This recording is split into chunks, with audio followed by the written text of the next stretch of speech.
नमस्कार दोस्तों, तो कैसे हैं आप सभी। दोस्तों हम सभी यहाँ पर उत्तराखंड पुलिस का जो 2023 में आपका पेपर हुआ था उसे यहाँ पे सॉल्व कर रहे थे, जिसमें हमने उत्तराखंड जीके के जो आपके 40 में से 20 सवाल हैं उनको हमने सॉल्व कर लिया था। बचे हुए 20 सवालों को आज हम यहाँ पर करने वाले हैं।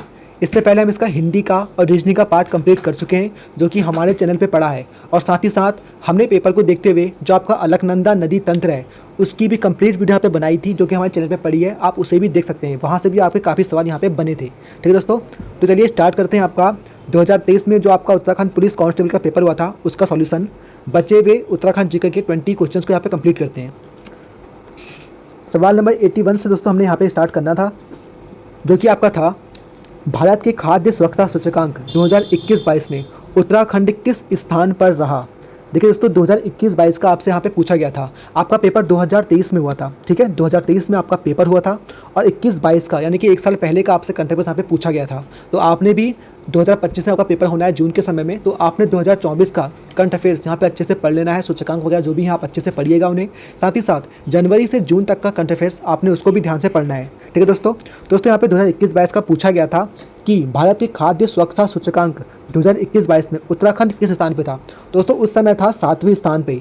ठीक है, अभी आपसे पूछता है कि 2024 में किस स्थान पे रहा है, तो आप बताएंगे ये रहा है आपका 18वें स्थान पे। किस दोस्तों, 18वें स्थान पे रहा है। अभी आपका जो चल रहा है ये चल रहा है 18वें स्थान पे। ठीक है दोस्तों, आपसे पूछेगा कि 2024 में खाद्य सुरक्षा सूचकांक में उत्तराखंड किस स्थान पे रहा, दोस्तों आप बताएंगे 18वें स्थान पे रहा। ठीक है, आपने इसको याद रखना है। उस वक्त ये 7वें पे था, ठीक है, तो उस वक्त के हिसाब से इसका 7वां सही हो जाएगा। अभी के हिसाब से पूछेगा तो आप 18वां बताएंगे।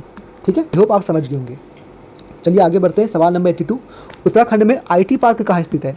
आप सभी जानते हैं कि उत्तराखंड में आईटी पार्क जो है वो आपका देहरादून में स्थित है। ठीक है दोस्तों, तो ऑप्शन सी इसका बिल्कुल सही हो जाएगा। आई होप आप समझ रहे होंगे सब चीज़ों को। उत्तराखंड में आईटी पार्क कहाँ है, तो वो आपका देहरादून में स्थित है। चलिए आगे बढ़ते हैं। उत्तराखंड के किस जिले में हथकरघा उद्योगों के अंतर्गत पंजीकृत परिवारों की 31 मार्च 2021 तक सर्वाधिक संख्या है। ठीक है, ये भी आपका उस टाइम का करंट अफेयर्स के टाइम का सवाल था। ठीक है, तो उस वक्त का इसका जवाब दोस्तों था आपका उत्तराखंड के किस जिले में हथकरघा उद्योग के अंतर्गत पंजीकृत परिवारों की 31 मार्च 2021 तक सर्वाधिक संख्या है, तो वो थी उसमें उधम सिंह नगर में। ठीक है दोस्तों, तो ऑप्शन सी इसका बिल्कुल सही जवाब हो जाएगा। उधम सिंह नगर उस समय के हिसाब से इसका सही जवाब था। ठीक है, चलिए आगे बढ़ते हैं दोस्तों। तो दोस्तों अगला सवाल है आपका, भारत की जनगणना 2011 के अनुसार किस जिले में लिंग अनुपात सबसे कम है। सबसे कम आपसे पूछा है दोस्तों कि किस जिले का लिंग अनुपात सबसे कम है। 2011 की जनगणना के अनुसार उत्तराखंड के किस जिले में लिंग अनुपात सबसे कम है। ठीक है, आपसे कम ज़्यादा, साक्षरता कहाँ कम है, कहाँ ज़्यादा है, कहाँ लिंग अनुपात कम ज़्यादा है। ठीक है, इस टाइप से सवाल आपके बनते हैं 2011 की जनगणना से। तो आपने 2011 की जनगणना भी पढ़नी है दोस्तों, एक का सवाल हर बार देखने को मिलता है। ठीक है, तो देखिए सबसे कम जो लिंग अनुपात है दोस्तों वो है आपका हरिद्वार का। 2011 के अनुसार हरिद्वार का जो लिंग अनुपात है सबसे कम है। ठीक है, सबसे ज़्यादा आपसे पूछे कि सबसे ज़्यादा लिंग अनुपात किस जिले का है, तो आप बताएंगे अल्मोड़ा का। ठीक है दोस्तों, अल्मोड़ा का आप बताएंगे। यहाँ पे आपसे कम पूछा गया था कि सबसे कम लिंग अनुपात किस जिले का है, दोस्तों वो था आपका हरिद्वार का। ज़्यादा पूछता तो आप कहते अल्मोड़ा का। ठीक है दोस्तों, चलिए सवाल नंबर 85 पे चलते हैं। उत्तराखंड अक्षय ऊर्जा विकास एजेंसी उरेडा का प्रधान कार्यालय कहाँ है। जो आपकी उरेडा है दोस्तों, उत्तराखंड अक्षय ऊर्जा विकास एजेंसी, इसका प्रधान कार्यालय जिसको आप बोल सकते हैं कि हेडक्वार्टर, ये इसका कहाँ पे, तो आप बताएंगे कि इसका जो हेडक्वार्टर उरेडा का वो है आपका दोस्तों देहरादून में। ठीक है, तो ऑप्शन सी इसका बिल्कुल सही जवाब हो जाएगा। चलिए आगे बढ़ते हैं। सवाल नंबर दोस्तों 86 है आपका, 2019-20 में किस क्षेत्र ने उत्तराखंड राज्य के सकल घरेलू उत्पाद में सबसे अधिक योगदान दिया था। ठीक है दोस्तों, तो 2019-20 के हिसाब से जो आपका द्वितीयक क्षेत्र था, ठीक है दोस्तों, इसका जो है सर्वाधिक योगदान रहा था। किसका, द्वितीयक क्षेत्र का। कब रहा था दोस्तों, 2019-20 के समय। ठीक है, आपसे अगर 24 में पूछता है 2024 में किस का क्षेत्र का योगदान सर्वाधिक रहा है, तो रहा है तृतीयक क्षेत्र का, जो कि है आपका सेवा क्षेत्र। ठीक है दोस्तों, सेवा क्षेत्र। ठीक है, जिसमें आपका बैंकिंग, पर्यटन, इस टाइप की चीज़ें आपकी इसमें आती हैं। ठीक है, स्वास्थ्य हो गया, बैंकिंग हो गई और पर्यटन हो गया। ठीक है, ये सब आपके क्या है, सेवा क्षेत्र में आते हैं। तो ये तृतीयक क्षेत्र जो रहा है आपका सेवा क्षेत्र, ठीक है, इसका योगदान सर्वाधिक रहा है। लेकिन 2019-20 में आप यहाँ पे पूछा गया था तो उसका जवाब था द्वितीयक क्षेत्र। 2019-20 में द्वितीयक क्षेत्र का योगदान सर्वाधिक रहा था। ठीक है। तो इसके हिसाब से ऑप्शन बी इसका बिल्कुल सही जवाब हो जाएगा। लेकिन अभी के हिसाब से आपसे पूछेगा कि किस क्षेत्र का योगदान सर्वाधिक है, तो आप बताएंगे तृतीयक क्षेत्र, जिसको हम सेवा क्षेत्र भी कहते हैं। ठीक है, लगभग 46% इसका वो रहा है योगदान। ठीक है, सर्वाधिक जो है ना दोस्तों, सर्वाधिक योगदान जो उत्तराखंड के सकल घरेलू उत्पाद जीडीपी में रहता है वो सर्वाधिक रहता है सेवा क्षेत्र का ही रहता है। ठीक है, सेवा क्षेत्र ही मेन है हमारा। देखिए कृषि भी है हमारा, कृषि भी है एक टाइप से, सेकेंड नंबर कृषि ही आता है, लेकिन फर्स्ट में हमेशा सेवा क्षेत्र ही रहता है ज़्यादातर। ठीक है, इसका योगदान सर्वाधिक रहता है उत्तराखंड के सकल घरेलू उत्पाद में। ठीक है, तो अभी के हिसाब से आपसे पूछेगा तो आप बोलेंगे तृतीयक क्षेत्र, लेकिन ये सवाल जो है आपका 2019-20 का है, तो उसके हिसाब से था इसका बी, द्वितीयक क्षेत्र। ठीक है, आई होप आप समझ गए होंगे। ठीक है, चलिए आगे चलते हैं। 87, निम्न में से किसे उत्तराखंड का गांधी नाम से जाना जाता है? देखिए उत्तराखंड का गांधी, कुमाऊं का गांधी, ये सब सवाल आपसे यहाँ पे पूछे गए हैं। ठीक है, तो आप जानते हैं कि उत्तराखंड का जो गांधी कहा जाता है वो इंद्रमणि बडोनी जी को कहा जाता है। किसे दोस्तों? इंद्रमणि बडोनी को। देखिए जो भी आपके ना उत्तराखंड के मेन लेखक हैं, जो भी आपके उत्तराखंड के मेन स्वतंत्रता संग्राम सेनानी रहे हैं, या जो भी आपके फ्रीडम फाइटर्स यहाँ पे रहे हैं, उनके बारे में आपको पता होना चाहिए। ठीक है, उनके उपनाम क्या है, उन्होंने कौन से संगठन बनाए थे, ठीक है, और कौन कौन से जो संगठन उनके बनाए थे, कब कब बने थे, कहाँ कहाँ बने थे, ये सवाल आपसे हर बार बनते हैं। ठीक है, तो आपसे पूछा गया उत्तराखंड का गांधी किसे कहा जाता है, तो इंद्रमणि बडोनी जी को कहा जाता है उत्तराखंड का गांधी। आपसे पूछेगा कुमाऊं का गांधी, ठीक है, कहाँ का दोस्तों? कुमाऊं का गांधी आपसे पूछेगा तो आप बताएंगे देवकी नंदन पांडे, देवकी नंदन पांडे, कुमाऊं का गांधी। ऐसा आपसे पूछा सीमांत गांधी, खान अब्दुल गफ्फार खान, काला गांधी, मार्टिन लूथर किंग। ठीक है, इस टाइप से भी आपके सवाल अगर बनते हैं तो आपको पता होनी चाहिए। ठीक है दोस्तों, तो इसके हिसाब से अभी के हिसाब से आपको हो जाएगा उत्तराखंड का गांधी इंद्रमणि बडोनी। अनुसुईया बहुगुणा, अनुसुईया प्रसाद बहुगुणा, इन्हें भी दोस्तों आपका कहा जाता है गढ़ केसरी, इन्हें कहा जाता है आपका गढ़ केसरी। ठीक है, ये भी आप याद रखिएगा कि अनुसुईया प्रसाद बहुगुणा, इन्हें आपका गढ़ केसरी दोस्तों यहाँ पर कहा जाता है। ठीक है दोस्तों, आई होप आप समझ गए होंगे। चलिए आगे बढ़ते हैं। 88 सवाल दोस्तों, 1921 में किस स्थान पर गढ़वाल कांग्रेस कमेटी के कार्यकर्ताओं की बैठक की अध्यक्षता पुरुषोत्तम दास टंडन ने की थी? ठीक है दोस्तों, 1921 में किस स्थान पर गढ़वाल कांग्रेस कमेटी के कार्यकर्ताओं की बैठक की अध्यक्षता पुरुषोत्तम दास टंडन ने की थी? तो दोस्तों जब 1921 में गढ़वाल कांग्रेस कमेटी की जो एक बैठक हुई थी, तो उसमें पुरुषोत्तम दास टंडन जो थे अध्यक्ष थे। तो ये जो बैठक हुई थी ये कहाँ पे हुई थी, तो ये आपसे पूछा गया है। तो दोस्तों जो बैठक हुई थी आपकी, ये हुई थी दुगड्डा में। कहाँ दोस्तों? दुगड्डा में यह बैठक आपकी हुई थी। तो ऑप्शन ए इसका बिल्कुल सही हो जाएगा कि दुगड्डा में 1921 में गढ़वाल कांग्रेस कमेटी की अध्यक्षता जो की थी वो पुरुषोत्तम दास टंडन ने की थी। तो ऑप्शन ए इसका बिल्कुल सही हो जाएगा। आई होप आप समझ होंगे। चलिए आगे बढ़ते हैं। गढ़वाल का बारदोली, दोस्तों ये सवाल ना एक दो बार एग्जाम में, कई बार भी देखा भी गया है, 2-3 बार एग्जाम में हमने दिखाया है सवाल को कि गढ़वाल का बारदोली किसे कहा जाता है। ठीक है दोस्तों, गढ़वाल का जो बारदोली कहा जाता है ये कहा जाता है आपका गुजरू को। ठीक है, तो गढ़वाल का बारदोली आपसे पूछेगा तो ये आपने बताना है कि गढ़वाल का बारदोली गुजरू को कहा जाता है। ठीक है दोस्तों, आपसे पूछेगा कुमाऊं का बारदोली, तो आप बताएंगे सल्ट को। सल्ट कहाँ? अल्मोड़ा। ठीक है दोस्तों, कुमाऊं का बारदोली आपसे पूछेगा, कुमाऊं का पूछेगा आपसे, तो आप बताएंगे दोस्तों सल्ट। क्या बताएंगे? सल्ट। ये सल्ट की घटना को किसने कुमाऊं का बारदोली कहा था? सल्ट की घटना को महात्मा गांधी ने। ठीक है, महात्मा जो गांधी हैं आपके, महात्मा गांधी जी, इन्होंने सल्ट की घटना को कुमाऊं का बारदोली कहा था, सल्ट की घटना को। ठीक है, ये सल्ट की घटना दोस्तों हुई कब थी? ये हुई थी आपकी 5 सितंबर 1942 को। दोस्तों 1942 को सल्ट की घटना हुई थी जिसे महात्मा गांधी जी ने कुमाऊं का बारदोली कहा था। ठीक है दोस्तों, तो सल्ट को कहते हैं कुमाऊं का बारदोली, लेकिन आपसे पूछा गया था कि गढ़वाल का बारदोली किसे कहते हैं, तो दोस्तों ये कहा जाता है आपका गुजरू को। ठीक है दोस्तों, गुजरू को आपका गढ़वाल का बारदोली कहा जाता है। चलिए आगे बढ़ते हैं। डोला पाल की आंदोलन का संबंध किससे था? दोस्तों डोला पाल की जो आंदोलन था इसका संबंध पूछा गया, ये संबंध किससे था? क्या ये कृषकों से था? नहीं। क्या ये ब्रिटिश शासन के विरुद्ध था? नहीं दोस्तों। क्या ये शिल्पकारों से संबंधित था? जी हाँ दोस्तों, ये जो आपका डोला पाल की आंदोलन था ये शिल्पकारों से संबंधित था। ठीक है, क्रांतिकारी आंदोलन से था? नहीं, ये भी गलत हो जाएगा। तो ऑप्शन सी इसका बिल्कुल सही जवाब है दोस्तों कि जो आपका डोला पाल की आंदोलन था इसका संबंध शिल्पकारों से था। ठीक है दोस्तों, शिल्पकारों से संबंधित था ये। इसका जो वो थे, इसके जो प्रवक्ता थे, या आप कह सकते हैं इसके जो वो थे जिन्होंने इसको स्टार्ट किया था, उनका नाम था दोस्तों जयानंद भारती। क्या नाम था उनका? जयानंद भारती। ठीक है, जयानंद भारती ने इस आंदोलन को जो कमान संभाली थी। ठीक है, तो जयानंद भारती को इसका वो माना जाता है, स्टार्टिंग करता है या जिन्होंने इसको स्टार्ट किया था। ठीक है दोस्तों, आप इसको भी याद रखेंगे कि जयानंद भारती का संबंध किससे है, तो जयानंद भारती का संबंध है डोला पालकी आंदोलन से।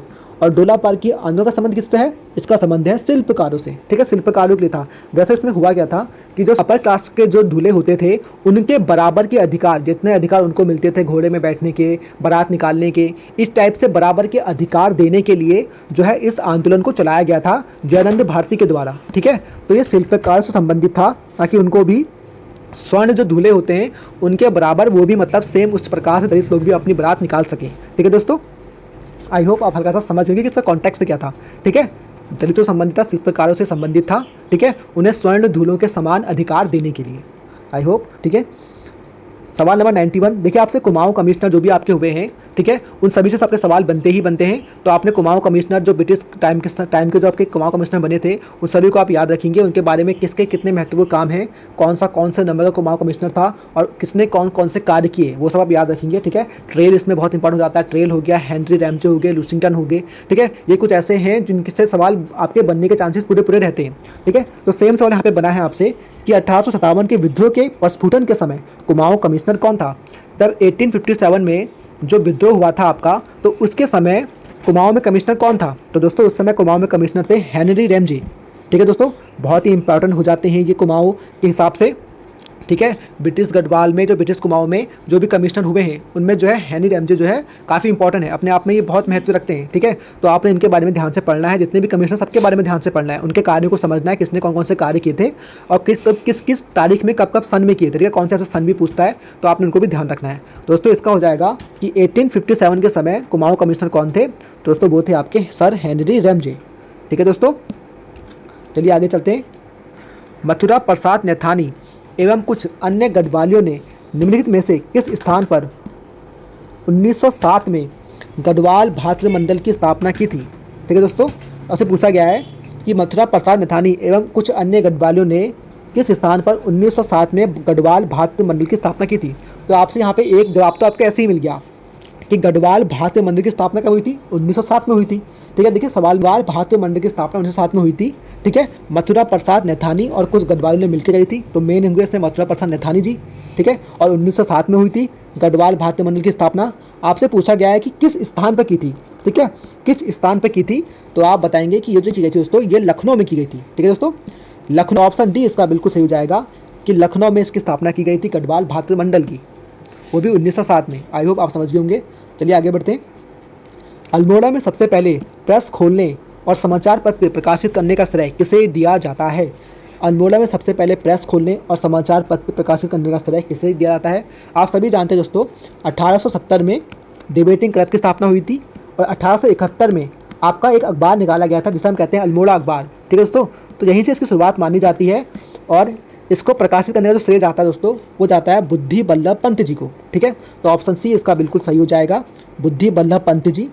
तो अल्मोड़ा में सबसे पहले प्रेस खोलने और समाचार पत्र प्रकाशित करने का श्रेय बुद्धि बल्लभ पंत को जाता है। इन्होंने ही 1871 में आपका अल्मोड़ा अखबार निकाला था। देखिए अखबारों से आपके सवाल बनते ही बनते हैं। ठीक है, कौन सा अखबार कहाँ से निकाला गया था, कब निकाला गया था, गढ़वाली समाचार, गढ़वाल समाचार पत्र, ठीक है, युगवाणी। ठीक है, इस टाइप से सवाल आपके बनते ही बनते, तो ये आपने जरूर से देख लेने एक बारी। ठीक है दोस्तों, और एक बार को रिवाइज जरूर कर लीजिएगा। सवाल नंबर 94 दोस्तों, सवाल दोस्तों क्या कहता है, कुर्मांचल केसरी के नाम से प्रसिद्ध हुए थे। कौन कुर्मांचल केसरी के नाम से प्रसिद्ध हुए, दोस्तों इसका जवाब हो जाएगा आपका बद्री दत्त पांडे। इन्हें कहा जाता है कुर्मांचल केसरी। ठीक है दोस्तों, बद्री दत्त पांडे का कुर्मांचल केसरी कहा जाता है। साथ ही मैंने को बताया था अभी कुछ देर पहले कि अनुसुईया प्रसाद बहुगुणा को क्या कहते हैं, तो दोस्तों इन्हें कहा जाता है आपका गढ़ केसरी। दोस्तों क्या कहा जाता है, गढ़ केसरी। ठीक है, ये आगे बढ़ते हैं। सवाल 95, गढ़वाल कांग्रेस कमेटी के निमंत्रण पर पंडित जवाहरलाल नेहरू किस वर्ष दुगड्डा आए थे। ठीक है, आपसे पूछा गया है कि गढ़वाल कांग्रेस कमेटी के निमंत्रण पर पंडित जवाहरलाल नेहरू किस वर्ष दुगड्डा आए थे। दोस्तों ये आए थे आपके 1936 के समय दोस्तों ये आए थे। ठीक है, इसको अब याद रखेंगे कि गढ़वाल कांग्रेस कमेटी के निमंत्रण पर पंडित जवाहरलाल नेहरू किस वर्ष दुगड्डा आए थे, तो 1936 में ये दोस्तों आए थे। आप मुझे बताएंगे कि गढ़वाल कांग्रेस कमेटी की स्थापना कब हुई थी, आप मुझे इसकी स्थापना बताएंगे। ठीक है दोस्तों, गढ़वाल कांग्रेस कमेटी की स्थापना कब हुई थी आप मुझे बताएंगे। इसका जो राइट जवाब दोस्तों वो हो जाएगा 1936 में दुगड्डा आए थे पंडित जवाहरलाल नेहरू। ठीक है दोस्तों, आगे बढ़ते हैं। सवाल नंबर 96, समन्वय। ठीक है दोस्तों, समन्वय अवज्ञा आंदोलन के दौरान अल्मोड़ा नगर पालिका भवन पर तिरंगा झंडा फहराने वालों में निम्नलिखित में से कौन नहीं थी। देखिए आपसे नहीं थी पूछा गया है, सवाल को पहले ध्यान से पढ़ना है कि आपसे है पूछा है कि नहीं है पूछा है। कई बच्चे नहीं है को शब्द को जल्दीबाजी में नहीं पढ़ पाते हैं और है वाली पे टिक मार के आ जाते हैं। ठीक है दोस्तों, तो आपने नहीं है या है जो पूछा गया है वो आपको ध्यान से सवाल को पढ़ना है। तो नहीं थी पूछा गया है आपसे। आप सभी जानते हैं कि जो अल्मोड़ा नगर पालिका है दोस्तों, यहाँ पे जो है बिस्नी देवी शाह, क्या दोस्तों, बिस्नी देवी शाह, इनके नेतृत्व पर कुछ महिलाएं आई थी जिन्होंने वहाँ पे झंडा फहराया था, जिनमें आपकी मंगला देवी शामिल थी, रेवती देवी शामिल थी और जीवंती देवी शामिल थी। साथ ही साथ कुंती देवी भी यहाँ पे आपकी शामिल थी। ठीक है दोस्तों, तो इनमें से कौन नहीं आपसे पूछा गया था दोस्तों, वो है आपका होमवती देवी। ठीक है, ये आपकी शामिल नहीं थी। ठीक है, होमवती देवी शामिल नहीं थी, बाकी मंगला देवी शामिल थी, रेवती देवी शामिल थी और जीवंती देवी भी शामिल यहाँ पे थी। और किसके नेतृत्व में झंडा फहराया गया था ये आपसे पूछा जाता है। ठीक है, कि अल्मोड़ा नगर पालिका में किसके नेतृत्व में महिलाओं ने झंडा फहराया था।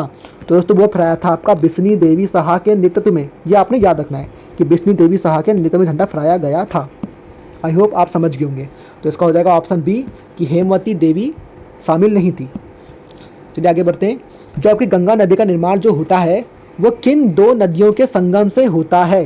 देखिए इन्हीं सवालों को देखकर मैंने आपके लिए अलकनंदा नदी तंत्र को पढ़ाया था कि यहाँ पे जो है इस पेपर में अलकनंदा नदी तंत्र से सवाल आपके बहुत सारे बने थे। ठीक है दोस्तों, तो जिन भी लोगों ने वीडियो नहीं देखी जरूर से इस वीडियो को देखें। मैंने यहाँ पे अच्छे से एनिमेशन के माध्यम से आपको समझाया है कि कहाँ कहाँ पर कौन कौन से संगम है और कहाँ कहाँ पे जो है आपका कौन से प्रयाग है और कौन सी नदियाँ मिलकर कौन सा प्रयाग बनाती हैं और कहाँ कहाँ पे कैसे कैसी चीज़ें होती हैं। उस वीडियो को आप जरूर देखिएगा, आपको काफ़ी कुछ समझ में आएगा। ठीक है, उसमें लास्ट में हमने एमसीक्यू भी करे हैं तो आपको काफ़ी हेल्प करेंगे। दोस्तों पूछ रहा है कि गंगा का निर्माण, देखिए अलकनंदा नदी तंत्र सवाल है आपका ये। अलकनंदा नदी और भागीरथी मिलके गंगा बनाती हैं, ये काफ़ी बच्चों को पता है। ठीक है, ये अलकनंदा नदी और भागीरथी मिलके गंगा का निर्माण करती हैं। लेकिन यहाँ पे देखिए ये भी पूछा गया कि कहाँ पे करती हैं, देवप्रयाग में, कर्णप्रयाग में, दोनों में से कहाँ करती हैं, गंगोत्री में, रुद्रप्रयाग में कहाँ करती हैं। तो दोस्तों गंगा का निर्माण जो होता है भागीरथी व अलकनंदा नदी के द्वारा देवप्रयाग में किया जाता है। देवप्रयाग कहाँ दोस्तों, टिहरी में। ठीक है, तो अलकनंदा और भागीरथी जो है देवप्रयाग टिहरी में मिलती हैं, जहाँ से फिर इन दोनों को मिला के गंगा नाम दिया जाता है। ठीक है दोस्तों, अलकनंदा और भागीरथी मिलती हैं और गंगा का निर्माण करती हैं, दोनों मिलकर गंगा बनाती हैं। ठीक है दोस्तों, कहाँ बनाती हैं, देवप्रयाग में। आई होप आप समझ गए होंगे। ठीक है, कर्णप्रयाग यहाँ पे लिखा है दोस्तों, कर्णप्रयाग में किसका संगम होता है। देखिए कर्णप्रयाग में अलकनंदा का, साथ ही साथ आपका पिंडर नदी का संगम होता है। किसका दोस्तों, पिंडर नदी का संगम होता है। पिंडर नदी कहाँ से निकलती है, आपकी पिंडारी ग्लेशियर से निकलती है। ठीक है दोस्तों, लगभग 94 किलोमीटर इसकी लेंथ है। ठीक है, देखिए पिंडर और अलकनंदा मिलती है कर्णप्रयाग में। ठीक है, गंगोत्री आपको पता है आपका कि गंगोत्री से जो है आपकी भागीरथी निकलती है। ठीक है दोस्तों, अगला है आपका भागीरथी, अलकनंदा, रुद्रप्रयाग। नहीं दोस्तों, रुद्रप्रयाग में जो है आपका अलकनंदा और साथ में मंदाकिनी का संगम होता है। किसका दोस्तों, अलकनंदा और मंदाकिनी का संगम, भागीरथी का नहीं, मंदाकिनी का संगम होता है। मंदाकिनी आपकी कहाँ से निकलती है, ये आपकी मंदरांचल पर्वत की तलहटी पे एक चौड़ाबाड़ी ग्लेशियर है दोस्तों, चौड़ाबाड़ी ग्लेशियर, वहाँ से आपकी निकलती है मंदाकिनी नदी। और इसी मंदाकिनी नदी के कारण दोस्तों 16-17 जून 2013 को केदारनाथ में आपदा आई थी।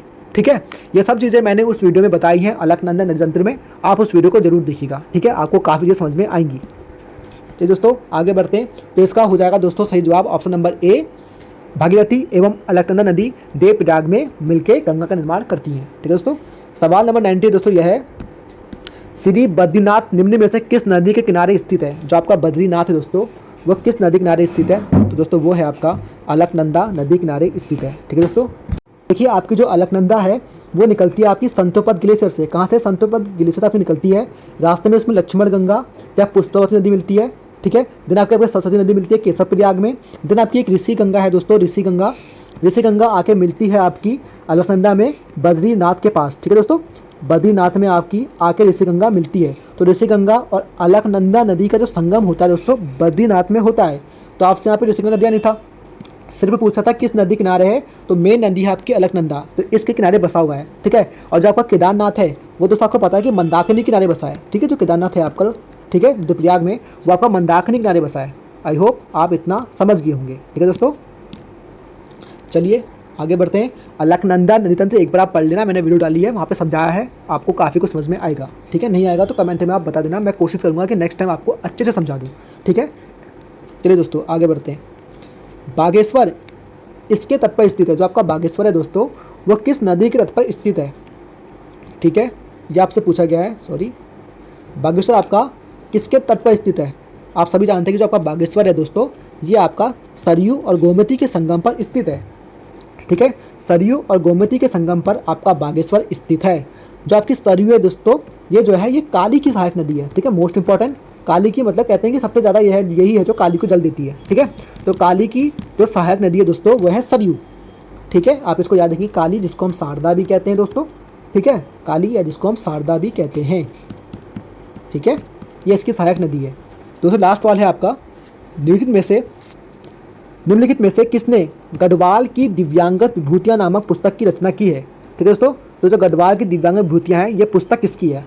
जो दोस्तों ये पुस्तक है आपकी, काफ़ी इंपॉर्टेंट पुस्तक रही है ये अभी तक, तो ये है आपकी भक्ति दर्शन की। ठीक है दोस्तों, भक्ति दर्शन की ये पुस्तक है। तो गढ़वाल की दिव्यांग विभूतियाँ ये आपकी भक्ति दर्शन जी ने लिखी है। ठीक है, तो लेखक से भी आपके सवाल बनते हैं, तो आप उनको भी ध्यान से पढ़िएगा। ठीक है दोस्तों, ठीक है। बाकी कोई भी आपको यहाँ पे दिक्कत लगी हो, मुझे कमेंट में ज़रूर से बताइएगा। हम कोशिश करेंगे कि अगली वीडियो में उसको आपको समझा सकें। ठीक है दोस्तों, वीडियो को लाइक कीजिएगा, शेयर कीजिएगा, और चलिए मिलते हैं अगली वीडियो में।